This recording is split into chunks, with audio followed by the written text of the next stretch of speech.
Okay, so here we are in our final week of our summer session where we're making up our work from baking and pastry. I'm going to go ahead and make chiffon cakes today. We're going to make the chiffon, assemble cakes, make an Italian buttercream, and I'm going to have some sort of layers in mine. I've just taken it into a variation that reflects the seasons and is appealing to my personal taste preference. So the first thing we're going to do is start by making the chiffon. We need to preheat the oven. I have mine at 350 and get our cakes baked off and cooled so that in a couple hours time, once they're cooled, we'll have made our buttercream, made any of the components and the layers of our cakes, and we're ready to assemble and decorate. So the first thing we're going to do is start with our yolks and our oil and our vanilla. And though your recipe says to do this in the mixer, because we're working from home here, I'm going to save a step and just do this all by hand so that I can work my common meringue in the mixer in relatively good time. So once I've got my wet ingredients mixed together, I'm going to go ahead and sift in my dry ingredients. It's quite possible that you all had a hard time finding cake flour in the grocery store, and if that's the case, you can substitute all-purpose flour. It's not ideal, but in this unique situation that we're in here, it will make a great cake. It just might not be as light or as airy or as spongy as it would be if we had used the cake flour. We know that all-purpose flour will have a little bit of a higher gluten content, so it might mean that it just has a little bit more structure, is a little bit more dense, not a ton, but a little bit. And it'll work for us. So I know that flours can be difficult to find right now, especially bread flour, especially all-purpose flour. But I know that I gave you all-purpose flour in your grocery boxes, so you should be at least set there. Okay, once we sift through our dry ingredients, we're just going to break up that baking powder a little bit and then knock all the sugar in there. Then I'm going to go ahead and start to incorporate these things together, and I'm adding a little bit of my warm water just to get our paste here to a good consistency. So a little bit at a time as I mix it up. It's still pretty thick. I'm going to add a little bit more here.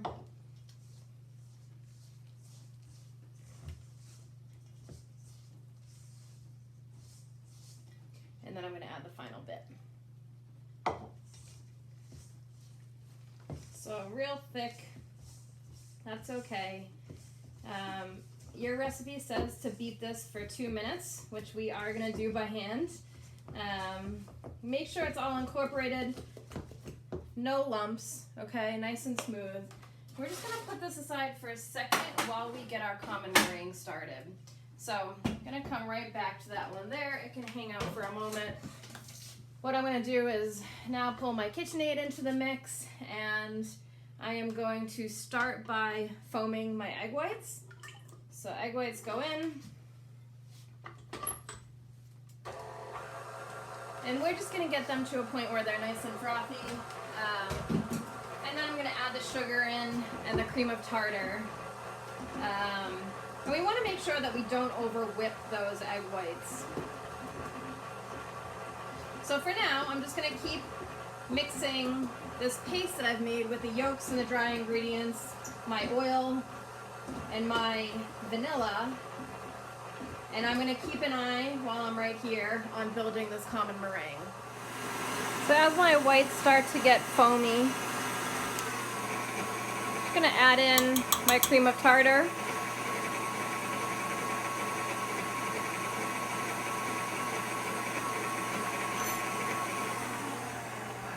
And then right around this stage, I'm going to start to stream in some of my granulated sugar.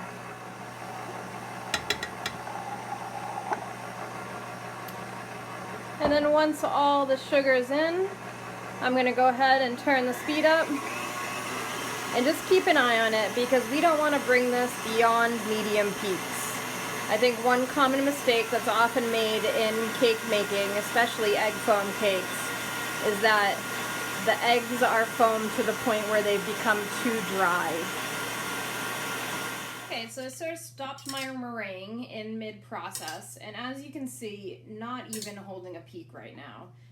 It's still running off the whisk.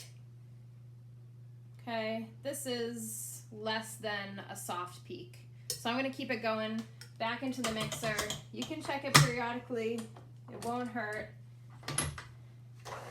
Speed back on. I like to keep the speed relatively high, it just goes faster, but it means you have to keep an eye on it.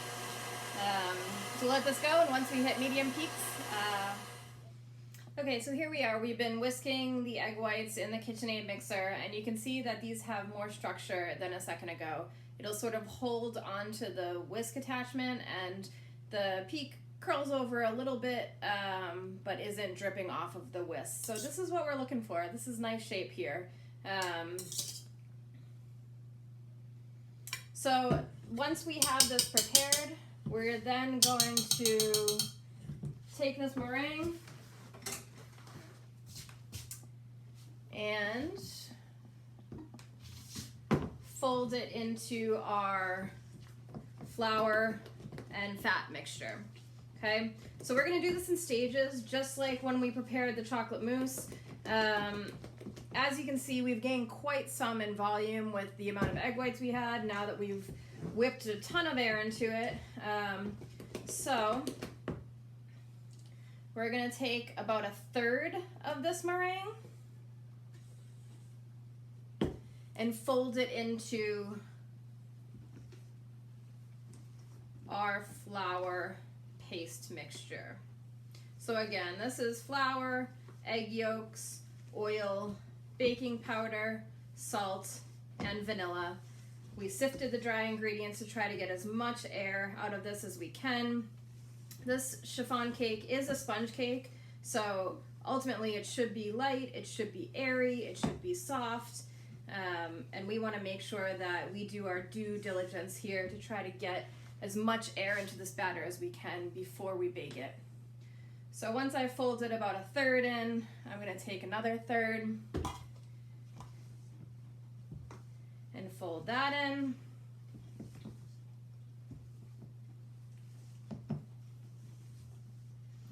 And then as we get that mixed in, we're going to take the last bit and add it in. Make sure we're scraping it all out.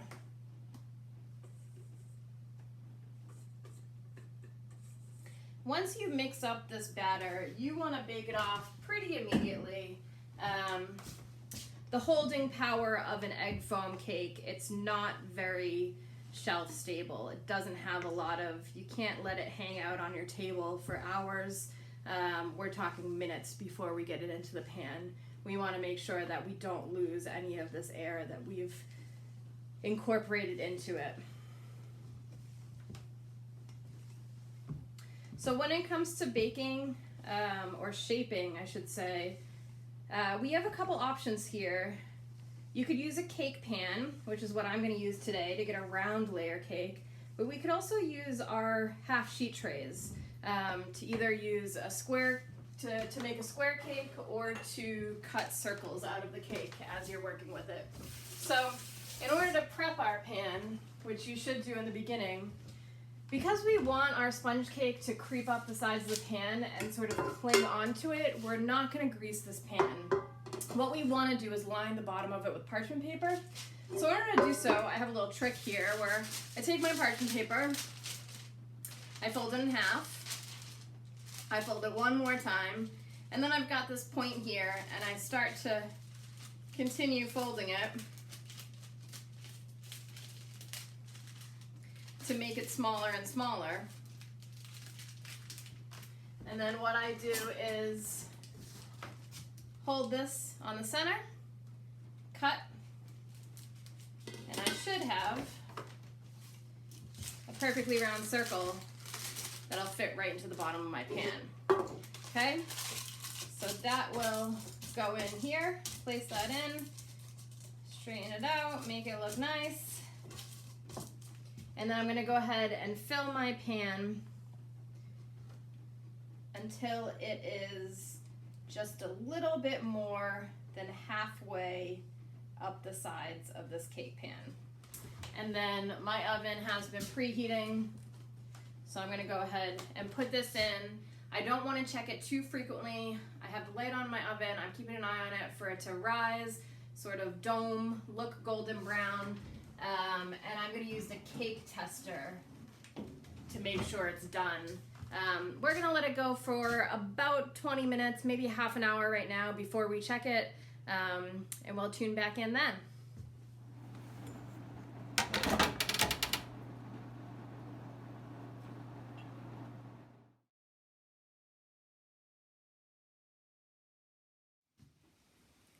Okay, so I have my cake cooling here.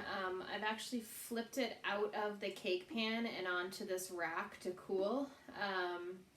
Because we had the parchment lined bottom, it was pretty easy to get out, but I did just take a little paring knife or a spatula and run it around the sides of the pan before I inverted it out of the pan.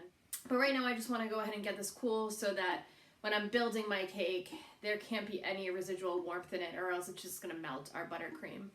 So I'm going to set this aside for now. The other component that we need to work on is our buttercream. So I've got some softened butter already, and I'm working on cooking my sugar. So anytime we're cooking sugar, whether we're making simple syrup or we're making caramels, or we're just taking sugar to the softball stage, which is what we're doing today, you want to make sure that you have not just your thermometer, which goes to a high temp. Often you have to use a candy thermometer.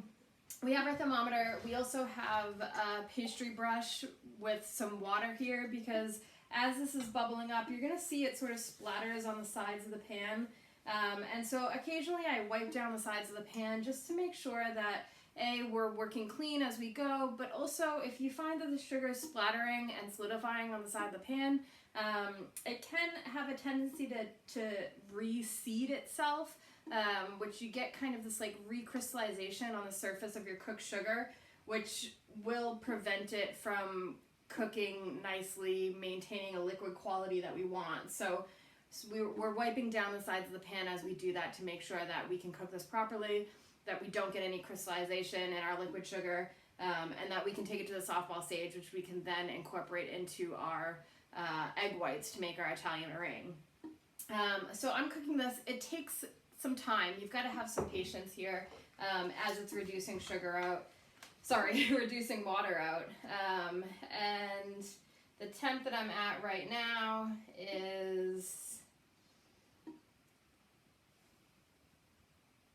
probably close to maybe 212, 220, right around 220. So it's getting there. It's not quite there yet, and the higher it gets, the slower it climbs in temperature too. So once my sugar reaches 230, I'm going to go ahead and slowly turn my egg whites on and start whisking those. I'm at 230 here, so it might be a little bit before it gets up to 240, but in the meantime, I can start incorporating some air here. Okay, so once your eggs start to look pretty foamy, and your sugar comes up to 240 degrees, you then want to start to slowly drizzle in your sugar. And the trick here is that you kind of want to hit that sweet spot where you're not hitting the bowl of the Kitchenaid, but you're also not hitting the whisk, because the whisk will spray that sugar all over the inside. Not so easy to do while I'm also holding a camera, but I'm giving it my best shot here. So if you can see what I'm doing, I'm not losing the sugar because it's hitting the whisk and spraying all over the inside of the bowl, and I'm also not losing it totally down the side there. So I'm going to go ahead and turn up the speed of my Kitchenaid so I can keep up with all this hot sugar. Okay, so I'll continue adding the sugar here.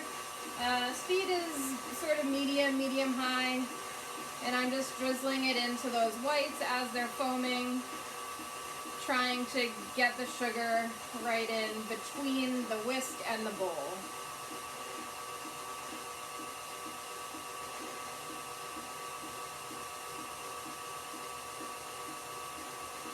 And you want to drizzle, but you don't really have to worry about it breaking. So, you know, slow but not too slow. At this point I have all my sugar in, and I'm just going to continue whisking my egg whites until they reach the peak.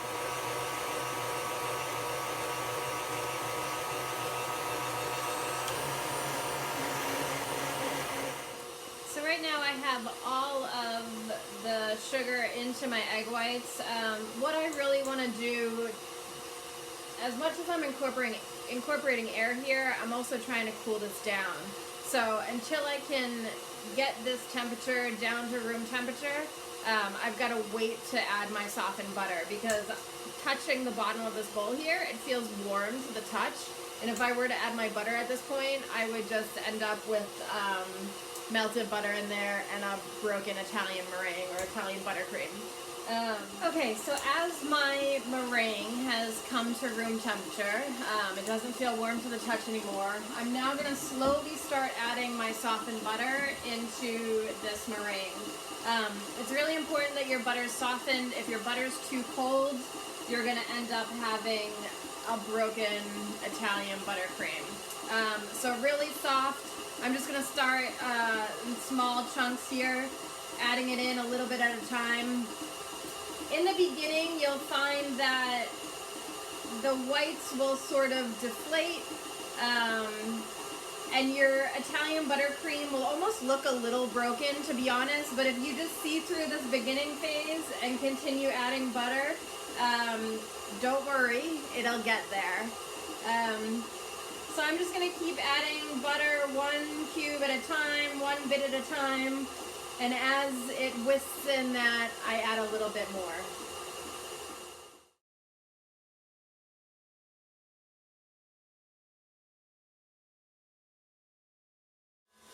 Okay, so I've just finished adding my butter. The consistency is looking pretty good here. I'm just sort of making sure that everything's incorporated. Again, if you're a little worried in the beginning because it's not looking thick enough or it's looking a little broken, just see it through to this stage. Add all your butter. It really, you know, as the whisk picks it all up, it really starts to look nice and glossy, and more like the cake frosting that you are, I'm sure, hoping for. So I'm going to stop the Kitchenaid now and just give you a close-up shot of what we're looking at.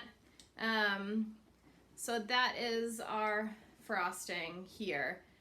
It's going to taste sweet. It's going to taste buttery. I don't have any flavorings in here right now. I think what I'll do is add a little bit of vanilla. Vanilla extract works. At this point, you could also add some instant espresso powder. You could add food coloring or different flavor extracts. I do have some orange extract here that I might put in just to give it a little bit, to brighten it up a little bit. But right now I'm ready to work with it. My room temperature is pretty warm because I've had the oven going. I'm going to hold this at room temperature for the next hour or so while I wait for my... Okay, so last but not least, we're going to assemble our cake. We have all of our components now. For my cake, I've got the chiffon cake, so I've got my sponge cake. One cake I'm going to cut into 3 layers, and then I have my orange scented buttercream, and then in addition to that, I also did some sweet whipped cream and also some rhubarb compote, because I happen to have a lot of rhubarb in my garden right now, so what better time? So the rhubarb I stewed down, added some sugar, some vanilla. I actually steeped a little bit of Earl Grey tea into it to give it some nice sort of floral and bitter notes. And then I added some gelatin to get it to set, to get it to be, you know, sort of between a compote and a jelly. But you're going to see as I'm assembling the cake that it will actually lend quite a bit of moisture to our cake layers. One thing you might consider preparing would be a cake soak. Typically just a simple syrup. So I actually had some that I made, which was a simple syrup that I added some amaretto to, and cooked that just until the sugar was dissolved. And then I could take this and brush it over my cake layers as I'm assembling.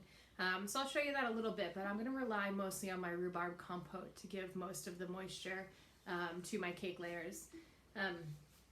Okay, so I have my cake here, and the first thing that I did was kind of trim off the top to make it look all uniform and even. And then what I did was using a long serrated knife, my serrated bread knife,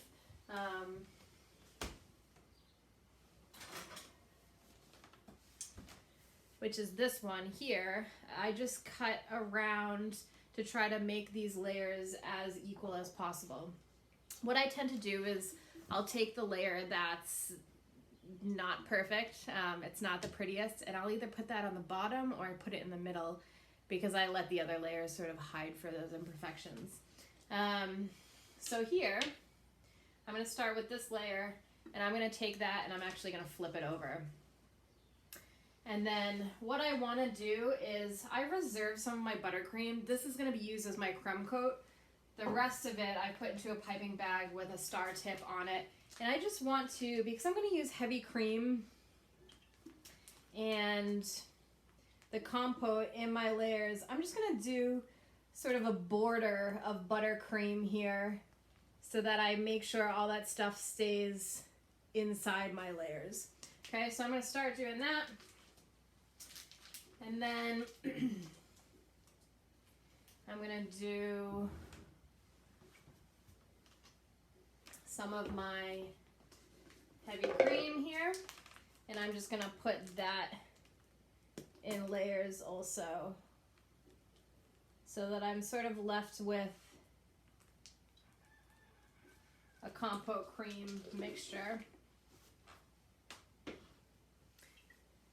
Okay, so once I have this is, you could do all one layer of frosting. That would be the most simple thing. If you still have your chocolate mousse, that would make a great cake layer. I'm just sort of playing around a little bit with this because I really like rhubarb.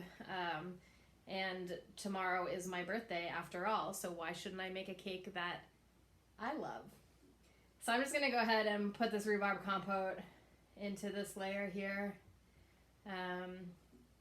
And again, this will set up a little bit as the cake cools. For now, I'm just using the cream, both the buttercream and the heavy whipped cream, the sweetened whipped cream, as barriers to make sure that my compote's not going to go anywhere. So we'll put that there. And then on to the next layer. This one, both sides look pretty nice. This was the middle. I just want to kind of look at all my cake layers. This here was the bottom, and see how nice and flat it is on top. So I'm gonna have this one be my final layer. So here we go. Put that one in the middle, and I'll just place it on, have a look around, press it down a little. Okay, so once I get my second layer on, I basically do it all over again. This time I'm gonna put a little bit of my cake soak here. So I'm just gonna dot some of this amaretto syrup onto the cake to really help that sponge just soak up, get some more moisture on there. We'll do another border here.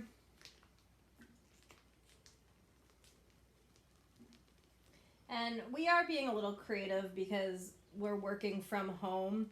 If you guys were in class, we'd have some tools to use to help us with preparing, decorating, assembling our cakes. One of those things would be either forms or what we call acetate strips, which we would put around this cake and then sort of build into it so that I could pipe my filling right to the end and get a nice clean edge.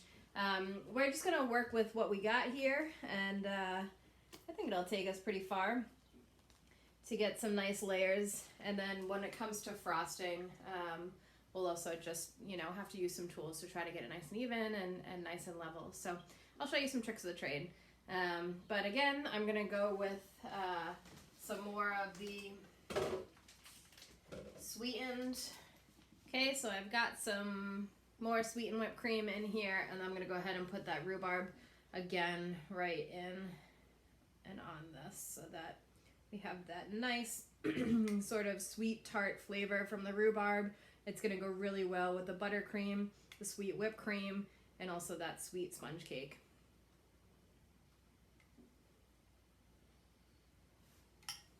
And I like a lot there, but I'm trying to get it so that it's not going to overflow from where I've put the buttercream.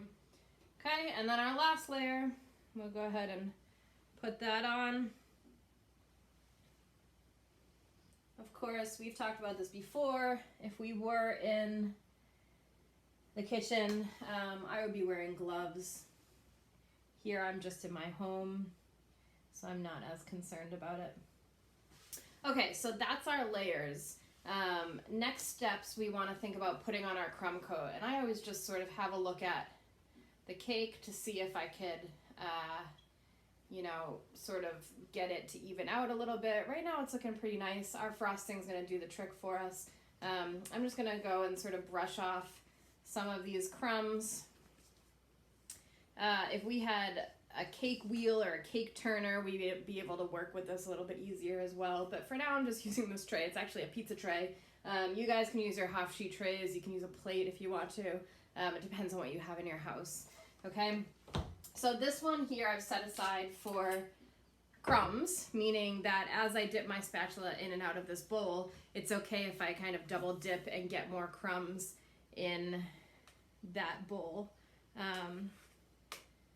Because we've separated out what we need. So really, I just start by sort of smearing some on and get a nice thin layer, and I'm going to work my way around the sides and then over the top. Once I finish, I'm going to put this in the freezer for about 15 minutes just to make sure that I really seal up everything with this crumb coat. And this is where you can sort of manage the blemishes of your cake too by putting this frosting on. This tray that I'm using ultimately is not going to be the tray that I'm going to finish or present this cake on, so I'm okay if I get it a little, you know, frosting-y, or if it doesn't look so pretty right now.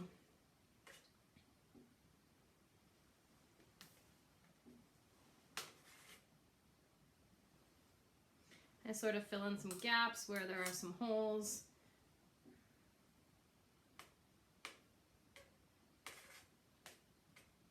And then once I have a good layer on, I just sort of take my palette knife, my offset spatula. If you have a frosting knife, you could work with that too. And I just try to get those sides nice and even. I also try to keep the amount of frosting that I have pretty consistent, so I don't have too much in one area and not enough in other areas. But as you can see with this crumb coat, it really is just a scant layer.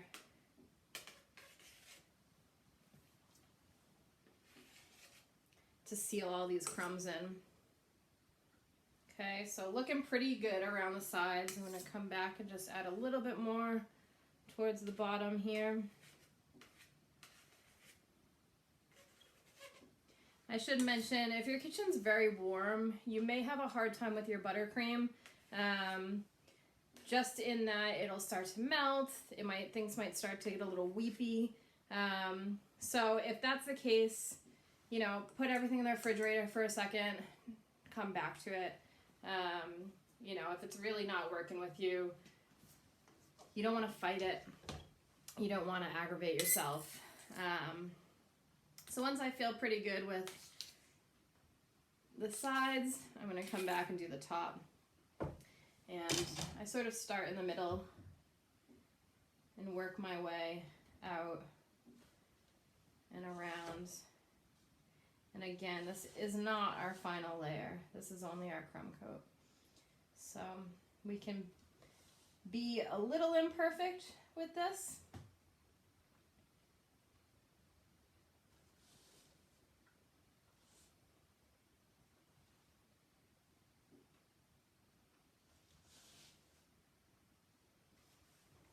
And if there are areas, for instance, right here where I'm working is a little bit more shallow than some of the other areas of the cake. So I'm just going to take a moment to sort of fill that in with some frosting. Try to level everything out. Your decorating will also hide that. But I try to do a little bit of preliminary work in these beginning stages.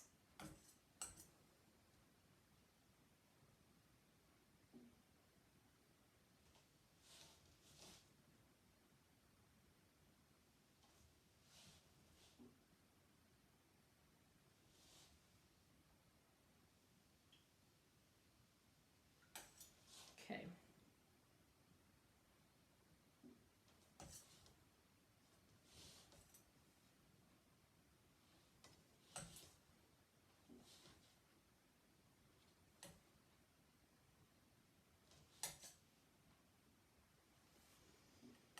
All right, so once you've sort of sealed everything in, leveled everything out, you've got a good start here. Again, imperfections are okay at this point. What you really want to do is just make sure that every area of cake is covered, seal in those crumbs. Again, if you had some imperfections that you want to sort of make up for, now's the time to do it also, by leveling, by adding more frosting, etc. So we'll start with that. I'm now going to take this, put it in the freezer for about 15 minutes just to get everything nice and solid here before I come back to do my final finish on this cake. Okay, so once your crumb coat has set up a little bit, it should be nice and firm after it's been in the freezer. I'm then going to go ahead with my finishing coat of frosting. So this coat will be a little bit thicker. I will try to get the top nice and level. We'll look at how to do that best from home. And I'll try to get more of a coating on the sides as well.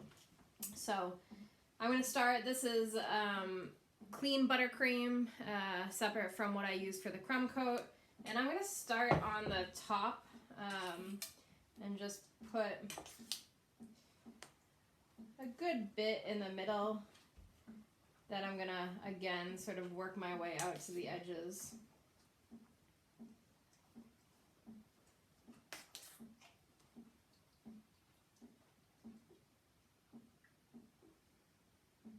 Trying to level and smooth as I go along, but we're gonna smooth out the top once we've finished everything. So now I'm just giving it a good start. Or I should say a second start, because we did put a lot of work into it when we did the crumb coat as well.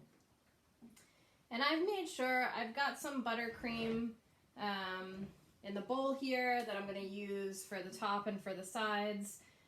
But I also have some buttercream set aside in the piping bag that I'm going to use for decorating. So sort of try to pace yourself as you go along to make sure that you've got enough frosting to see your cake through to completion.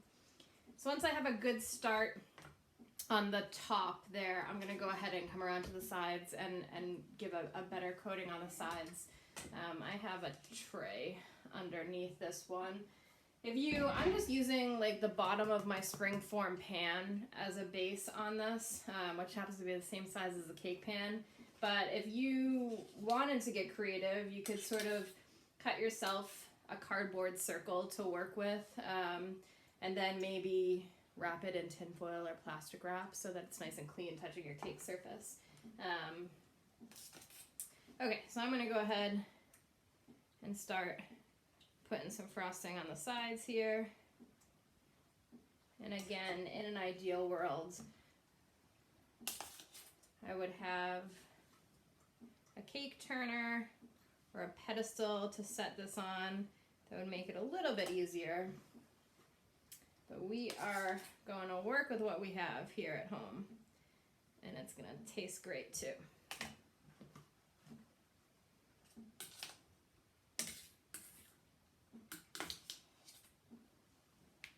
So once I get a good bit on the sides, almost all the way around here,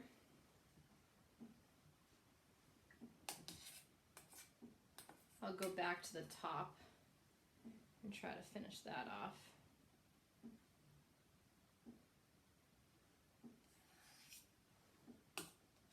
And it's all just sort of, you sort of work your way around, trying to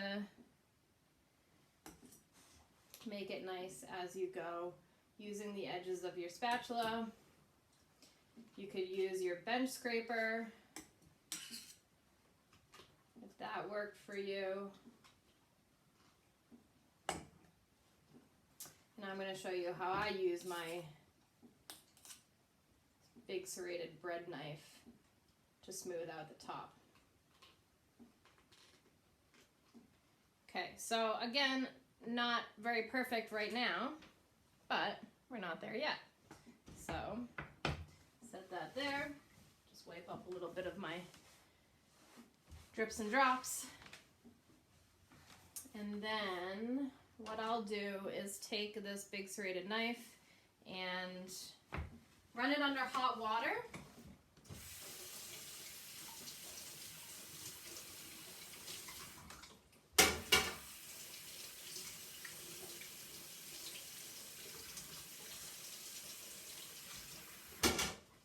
And then use paper towel to dry it.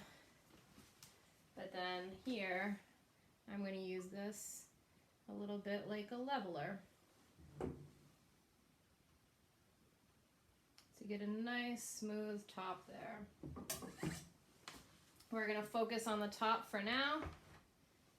And we're going to come around and do the sides in just a minute.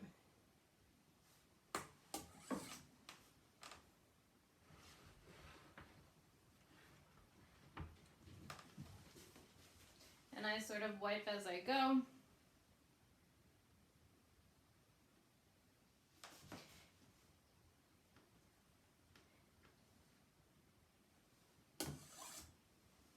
We want to make sure we don't scrape too much off. What I'm trying to do is get to the points over here that need a little bit more covering.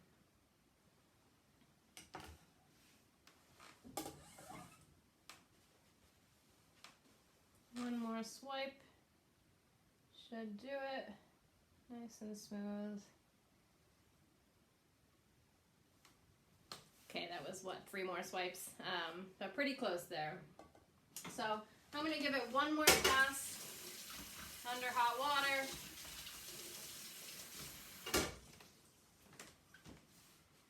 Wipe. And then looking to see if we should move it. I'm going to go this way. So give it that final finish. Okay, so nice and smooth on top. That's looking pretty good. Now we come back around to the sides again. Okay, I'm going to wipe off this. Again, hot water. It's going to give us a nice smooth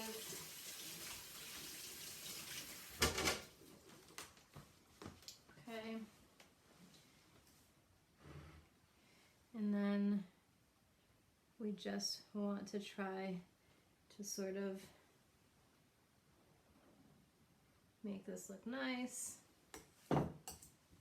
Take off anything that's too choppy.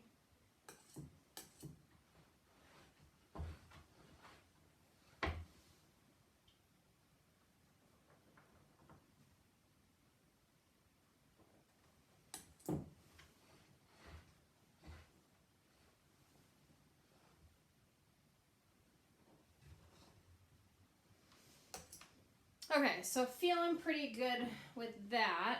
I just might fix some of the top, but we're gonna cover this up with our decorations. Remember, you are a beginner cake decorator here, so we don't necessarily need to do a 10-tiered wedding cake.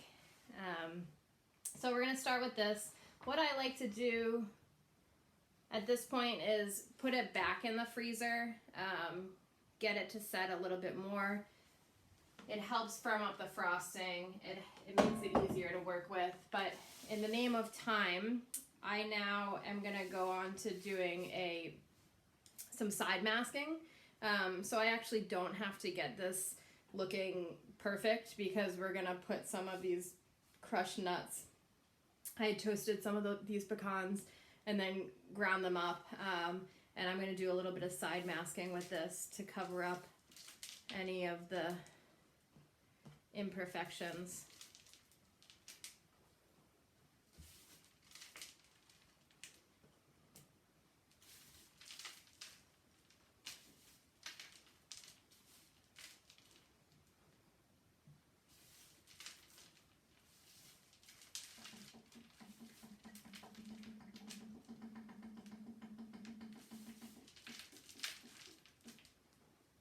can go all the way top, you can go part way up the sides. It's up to you. I tend to give it a good mask and then I come back and have a look at where my bald spots are and start to fill those in.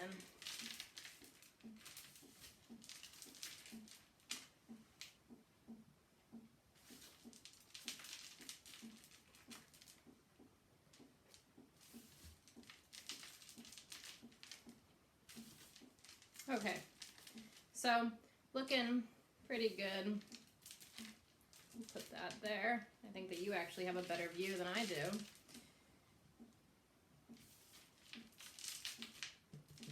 And then I just like to sort of knock off the excess.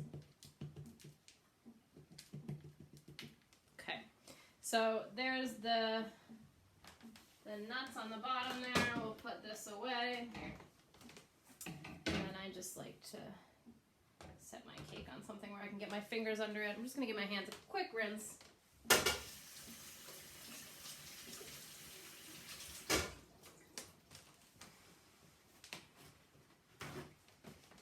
Now I'm going to come back to portion my cake and put some rosettes on the top of it just to finish it off. So again, I'm going to use my serrated knife here, and I want to look at, I do this before I pipe the finished decorations, just because this will help give you some guidelines. And say I want to get 8 slices out of this cake, I want to make sure that every piece, when sliced, is presented nicely. So maybe has a little rosette of frosting on the top of it. So I'm gonna start by just giving myself a marker in half, quarters,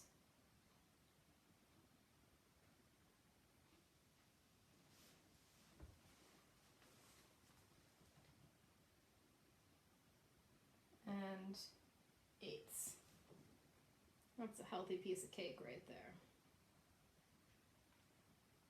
Okay, so we have our portioning lines, and let's see.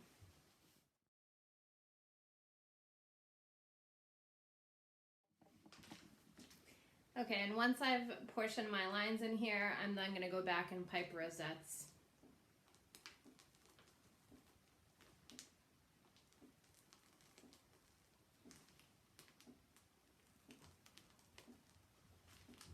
Again, striving for consistency.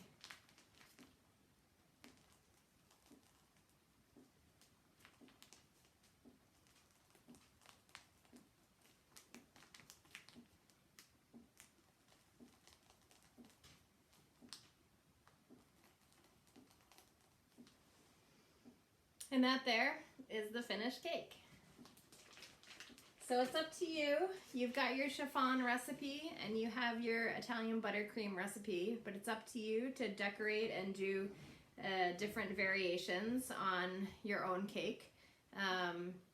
This is a pretty simple method, a way to present a nice cake that looks professionally made, but while being at home, doesn't take a lot of tools or even experience if this is your first time doing something like this. So now, bon appetit. You can try your cake later, and I hope that you have something to celebrate while you have a whole cake in front of you. So enjoy, and as always, I'm available for questions by email.